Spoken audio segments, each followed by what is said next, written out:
Emmanuel Macron says as French president he is and must be neutral on the question of New Caledonian independence. It is for those living here to decide. But meeting people on a housing estate in Noumea, he certainly looked like he was campaigning. Few doubt he would like New Caledonia to stay French. Here though, it isn't hard to find people in favour of independence, even among those who, for special presidential visits, wave or even wear French flags. I'm just wearing it to be polite to Mr. Macron. It takes Air France passengers more than 24 hours to reach Noumea from Paris. Yet when they arrive, they're still in France. Most of those who've moved here from mainland France, or whose families did generations ago, would like it to remain that way. On Friday, about 4,000 people marched to show their support for France. I've lived here for many years, and I think Caledonia in France is the best that we can have. We want to show to the President that we are still French, and we want to stay French. Nearly a third of New Caledonia's public services are paid for by France.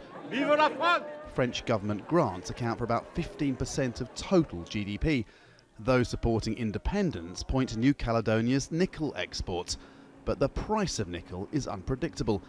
And then there are concerns about whether an independent New Caledonia would be politically strong enough to thrive on its own. If New Caledonia became independent, the balance in the region would change. China already has a lot of influence over Vanuatu and Fiji. If New Caledonia were independent, China would look to extend that influence here.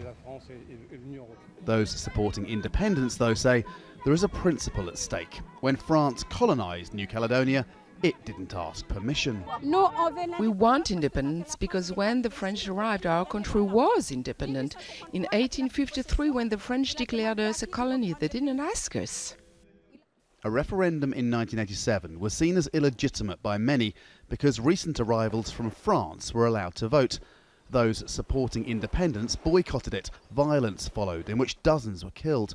No one wants a repeat. Most opinion polls suggest that New Caledonia will stay French, but for the president, the result is as important only as the process. Unless this process is seen as legitimate and fair, he'll be disappointed.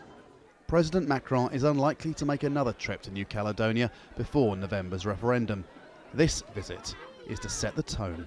Andrew Thomas, Al Jazeera, Noumea.